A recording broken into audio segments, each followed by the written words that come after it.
I was sitting in her family's living room when they told me I wasn't good enough for their daughter. Not in those exact words at first, but close enough. The room felt wrong the moment we walked in. No dinner cooking, no table set, just chairs arranged in a careful circle, and faces I'd learned to read over 4 years, all watching me. My fiancé and I had been together since we were 27 and 24.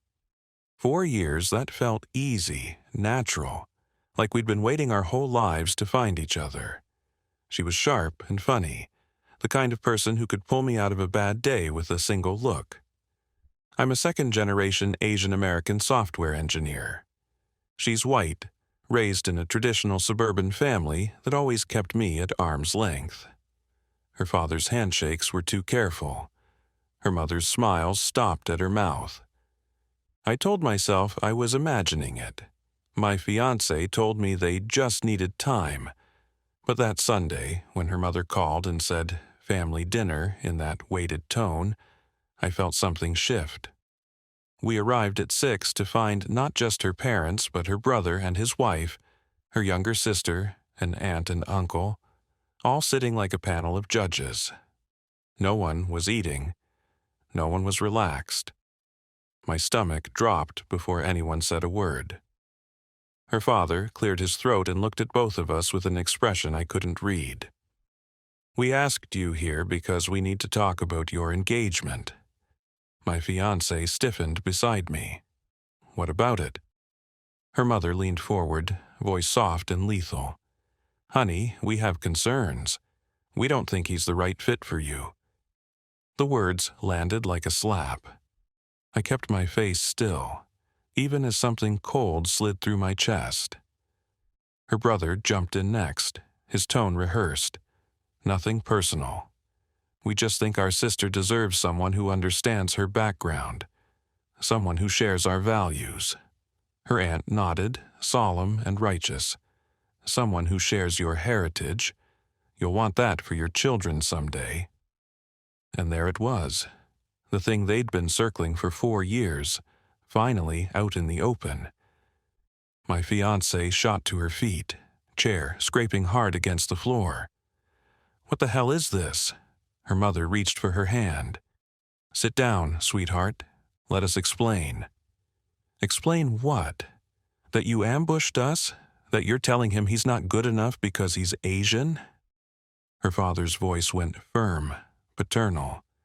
"This isn't about good enough. It's about what's best for you long term. Don't you want your children to have a father who looks like you? Who shares your heritage?" Her face flushed red. "Are you serious right now?" Her mother stood, placating. "We're not being prejudiced. We're being practical. Mixed marriages are harder. The children face difficulties. We're just trying to protect you." "Protect me by being racist?" Her uncle cut in, exasperated. "We're not racist. We have Asian friends. This isn't about race. It's about compatibility." I'd been silent the entire time, watching this unfold like a play I'd already seen the ending to. Part of me wanted to argue, to defend myself, to make them see how twisted this was. But you can't reason someone out of a position they didn't reason themselves into. "Interesting meeting," I said quietly and stood. Everyone turned to look at me. My fiancé's face was wet, her eyes wide and desperate, darting between me and her family like she couldn't process what was happening. "I'm going to go." "What?" Her voice cracked. "No." I took her left hand gently and slid the ring off her finger. She made a sound I'll never forget, small and broken, like something inside her had snapped. "I'm not doing this to you," I said, low enough that only she could hear. "I'm not making you choose. That's not fair." "Stop!" Tears spilled down her face. "Don't do this. I love you too much to watch you get torn apart. You deserve better than this." I pocketed the ring, nodded once at her family. Some of them looked satisfied, others uncomfortable, and walked out. I made it to my car, keys in hand, door half open, when I heard footsteps pounding behind me. "Wait, please, wait." I turned. She was in socks, no shoes, hair wild, crying so hard she could barely breathe. "Don't go, please don't leave me." "Your family. I don't care about my family." She grabbed my arms, desperate. "I care about you. I love you. You can't just give up on us because they're being horrible. I'm not making you choose." "I'm not choosing. You're choosing. You're the one I want to marry. They can accept it or they can go to hell." She was shaking, her whole body trembling. I pulled her into my arms and she collapsed against me, her breath ragged and hot against my chest. "Are you sure?" I asked into her hair. "Because they might never come around. You understand that?" She pulled back and looked at me, eyes red and swollen, face streaked with tears. "Then they don't come around. I'm not losing you because they're stuck in the 1950s. She held out her hand. "Give me my ring back." "What?" "The ring. Give it to me." I pulled it from my pocket. She snatched it and shoved it back onto her own finger, defiant. "There, still engaged. We're getting my stuff and I'm staying with you. I'm done with them." Behind her, I could see her family in the doorway, her mother calling her name in a high, panicked voice. She didn't even turn around. "Get in the car," she said. We got in. I drove. She didn't look back once. That was last Sunday. It's been a week and it's been a lot. She stayed at my place, called out sick Monday, spent the day crying and furiously cleaning my kitchen, which honestly needed it. Her phone started blowing up that night, calls from everyone. She ignored most of them, but finally looked at the messages a couple of days later. Her mother: "We just want what's best for you. Please come home so we can talk rationally. You're being emotional. We love you." Her father: "You're making a huge mistake. Don't throw away your family over some relationship. He's not worth it." Her brother: "Can't believe you're choosing him over us. Real mature. Mom and Dad are devastated." Her sister was the only one who sent something human. "I don't agree with what they did, but I hope you're okay." She only responded to her sister: "I'm fine. Need space." Midweek, her mother showed up at her office, just walked into the lobby and asked to see her. My fiancé told me about it that night. Said her mom stood there with this wounded expression, doing the whole "I can't believe you won't answer my calls" routine. Gave a speech about family loyalty. How disappointed everyone was. How I was manipulating her. Isolating her. Right. I'm the one isolating her, not the people who held an intervention to break us up. She told her mother that showing up at her workplace was inappropriate, and she needed to leave. Then she went back upstairs. Her mom apparently stood in the lobby for another 20 minutes before security asked her to go. A few days later, we were making dinner, just a normal evening, me complaining about work, when my phone rang. Unknown number. I answered without thinking. "Is this him?" A woman's voice, her mother. "Is this the man stealing my daughter?" My fiancé heard and came over. I put it on speaker. "I want you to know what you're doing to this family. My daughter won't speak to us. Her father is beside himself. You've manipulated her." "Mom." My fiancé cut in, voice sharp. "I can hear you. That's not what happened. You told him he wasn't good enough because he's Asian." "We did not. We said you weren't compatible. You said you wanted me to marry someone who shares our heritage, someone who looks like me. That's literally racism." "I am not a racist. How dare you? I just want what's best for you." "What's best for me is him. If you can't accept that, then you don't accept me." Silence. Then her mother's voice went cold and brittle. "If you marry him, don't expect us at the wedding."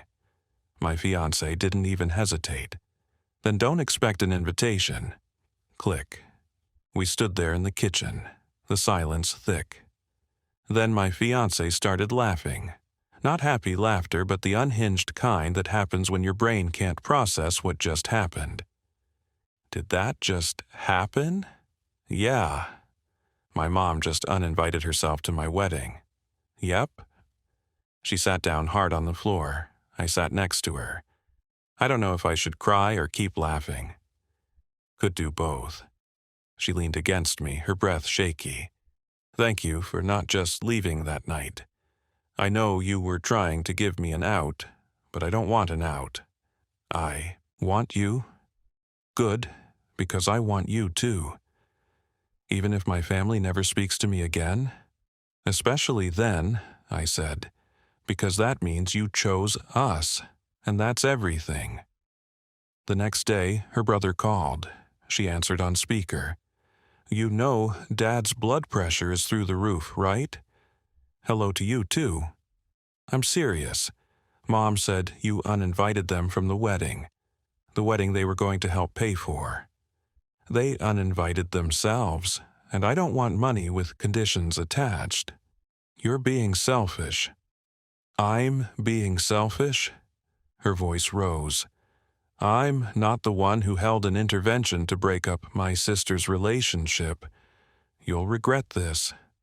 The only thing I regret is not seeing this sooner. He hung up on her. She looked at me, eyes dry now, something harder in her expression. Guess we're paying for everything ourselves. We don't need a big wedding. I'd marry you in a parking lot at this point. That weekend, we had dinner with my parents. They knew something was up. My fiancé told them everything, slowly, carefully, like she was testing how much she could say before it became too much. My mother reached across the table and took her hand. I'm so sorry. My fiancé's eyes filled. I'm sorry your future in-laws are racist. My father, who's usually quiet, shook his head slowly. Their loss. You love our son. You're kind, you're smart, that's all we care about. She broke then, really cried, the kind of crying that's relief mixed with grief. My mother got up and hugged her, holding her like she was her own. You're already our daughter. With or without a wedding, you're ours. That made her cry harder. In the car going home, she was quiet for a long time. Then she said, Your parents are wonderful. They really are. I might never have that with my own parents again. I know, and I hate that. Don't, she turned to me. Don't take responsibility for their bigotry. You didn't do anything wrong. You exist. You love me. That's it. The fact that they can't handle that is on them. I wanted to believe her, but there's still this weight sitting in my chest, like I broke her family, even though I know, logically, I didn't. About 2 weeks since the intervention, things kept escalating. Her parents went quiet for almost a week. We actually thought maybe they were processing, cooling down. Then she got an email from her father. Subject line, important family information. She opened it over breakfast. Her face went white. She turned the laptop toward me. It was long, starting with after much prayer and thought, which never leads anywhere good.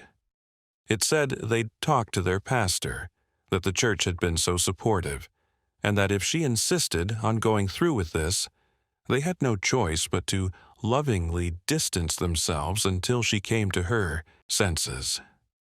The last line, we will always love you, but we cannot support a decision that goes against our values. We hope you'll realize what you're giving up. The door is open for you, but not for him. My fiancé closed the laptop and stared at the table. They brought their pastor into this, she finally said. Made it a church thing. If you say you're sorry one more time, I'm going to lose it. She opened the laptop back up. I'm responding. She typed for maybe 10 minutes, then showed me before hitting send. I'm not giving up anything except people who would rather lose their daughter than admit they're wrong. You say the door is open for me, but not for him. That's not a door I'm walking through. I hope someday you realize what you lost. Don't contact me unless it's to apologize to both of us." She hit send. Her phone rang immediately. Her dad, she declined. Her mom called, declined. Her brother, declined. She turned her phone completely off. "That felt good," she said, but her hands were shaking. A couple of days later, she got a handwritten letter at work. From her aunt, the one who'd been at the intervention. Long thing about family and honoring your parents, and how I was coming between her and her loved ones. The bottom of the letter said, "I've known you since you were born. This isn't really you. Wake up before you do permanent damage." My fiancé texted back, "The only people who damaged anything are all of you. Don't contact me again." Her aunt tried calling. She didn't answer. We went venue shopping midweek, found this garden place that rents out for small events. Beautiful. Perfect for about 50 people. The coordinator asked about family involvement. "Just his family," my fiancé said. "Mine isn't invited." The coordinator got this sympathetic look but didn't ask questions. We booked it. In the car afterward, she was quiet. "You okay?" I keep thinking about how my mom used to talk about my wedding. She had it all planned in her head, the dress, the flowers, everything. And now she won't even be there. "We can wait, give them time." "No," her voice was firm. "I'm not putting my life on hold waiting for them to stop being bigots. We're getting married, with or without them." She said it strong, but I saw her wipe her eyes when she thought I wasn't looking. Her sister called the next day, the reasonable one. My fiancé put her on speaker. "Just wanted to check in. Heard about Dad's email." "Yeah. I think they're being ridiculous." "Thanks." Pause. "But I'm in a tough spot. They're my parents too. And they're making it clear that anyone who supports you is choosing sides." My fiancé's whole body tensed. "So you're calling to say what?" "I'm calling to say I love you. But I can't be in the middle. I have to see them at holidays. I can't be cut off from everyone." "I'm not asking you to be cut off. I'm asking you to tell them they're wrong." "I can't do that. I'm your sister and they're our parents. But you're the one who chose to make this a thing by getting engaged to him." The way she said it, like I wasn't right there listening. My fiancé's voice went ice cold. "I didn't make this an ultimatum. They did. All I did was refuse to break up with someone because of his race. It's not about—" "Yes, it is. And if you can't see that, you're part of the problem." Silence. "I guess I am," her sister said quietly. "I hope things work out." She hung up. My fiancé threw her phone across the room. It hit the wall, but survived somehow. "I just lost my sister, too." Then she started crying, the kind where you can't breathe, where your whole body shakes. I held her while she fell apart. That was a couple of days ago. Yesterday, we just existed. Watched TV, ordered food, didn't talk about any of it. But last night in bed, she said something that's been stuck in my head. "I don't regret choosing you. I need you to know that." "I know. Do you? Because sometimes you get this look, like you think you ruined everything." "I just hate watching you lose everyone." "It's happening to us," she corrected, "and we're handling it together." She's right, but it still feels heavy. Been about 6 weeks total now. Probably should wrap this up. A week after my last update, my fiancée got another email from her dad. No message, just attachments. Her birth certificate, social security card, old documents. The message was clear. "We're done. Here's your stuff." She stared at it for a long time, downloaded everything. Replied, "Received." And that was it. That night she was really quiet. I asked if she wanted to talk. "Not really, it's just, I kept waiting for them to realize what they're doing, to have some moment where they see they're throwing their daughter away over something so stupid. But that email was them saying, "That's never happening." She paused. And weirdly, that makes it easier. The waiting was worse. Yeah, I'm not sad anymore, just done. That made sense to me. We threw ourselves into wedding planning. Nothing fancy. Garden venue, 40 people, simple ceremony. My parents offered to help with costs. Her childhood best friend was doing the flowers cheap. Another friend was photographing. It was coming together. Radio silence from her family for a while. Then, a couple weeks ago, her mom sent a Facebook message request. "I heard you're moving forward with the wedding. We're praying for you. We hope you come to your senses before you make a permanent mistake. It's not too late." My fiancée screenshotted it and sent it to her sister with the caption, "Tell Mom this is why we're not talking." Her sister read it but didn't respond. Wedding planning continued. We sent invitations, got RSVPs back. My side filled up. Her side was mostly empty, but the people who mattered were coming. Then last week, her sister called. My fiancé almost didn't answer. "I'm not taking sides," her sister said fast, "but I need to tell you something." "Okay." "Dad had a health scare, high blood pressure thing. He's fine, but it freaked everyone out. Mom kept saying she wished you were there, how hard this was without you." Her sister paused, and I got mad, told them they could have you there, but they chose this. My fiancé stayed quiet. "They didn't like that. We got into this huge fight. I said what they did was cruel and racist and they needed to apologize. Dad said I was betraying the family, so I left. I'm not talking to them right now either." "You're not?" "No, and I wanted you to know. I should have stood up for you from the start. I'm sorry." Long pause. "Do you want to come to the wedding?" my fiancé asked. "If you'll have me." "We will." The wedding happened last weekend. Small, intimate, perfect. My parents walked my fiancé down the aisle. She asked them to. My mom cried the entire time. Her sister was there, front row on her side, made it less empty. At the reception, her sister pulled me aside. "I owe you an apology, too. I was wrong to stay silent." "Thank you. That means a lot." "She loves you crazy amounts. I've never seen her like this." "Same. Good, because she burned everything for you. Don't screw it up." "Never." We danced, ate too much cake, stayed till they kicked us out. It was everything it should have been. The people who weren't there. Their absence was loud, but it didn't ruin anything. We got back from our honeymoon a couple days ago. Short trip, just needed to decompress. When we got home, there was a card in the mail from her mom.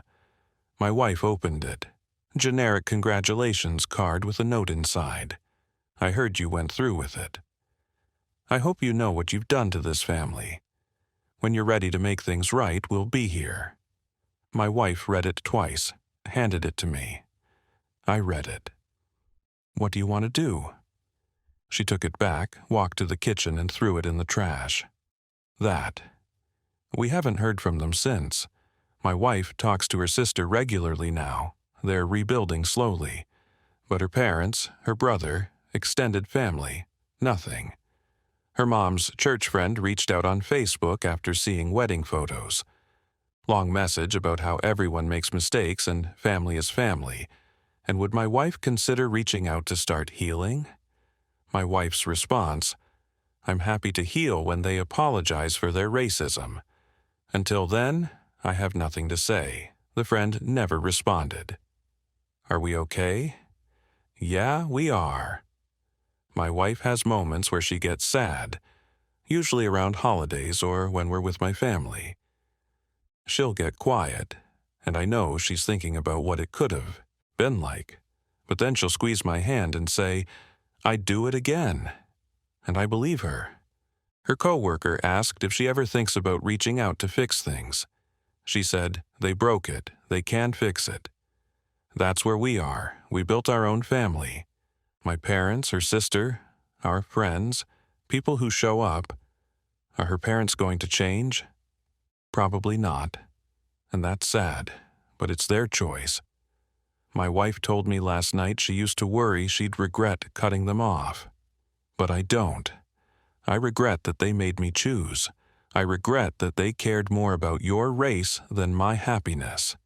But I don't regret you. We're good, building our life, and if they never come around, they miss watching their daughter be happy. That's on them. My wife changed her phone number last week. Fresh start. Only people who earned it have the new one. Her family's not on that list. She said it felt like closing a door that should have been closed a while ago. So yeah, that's it. We're married, happy. Her family's out by their own choice. We're moving forward. Not the ending I expected when I walked out of that intervention. But it might be better.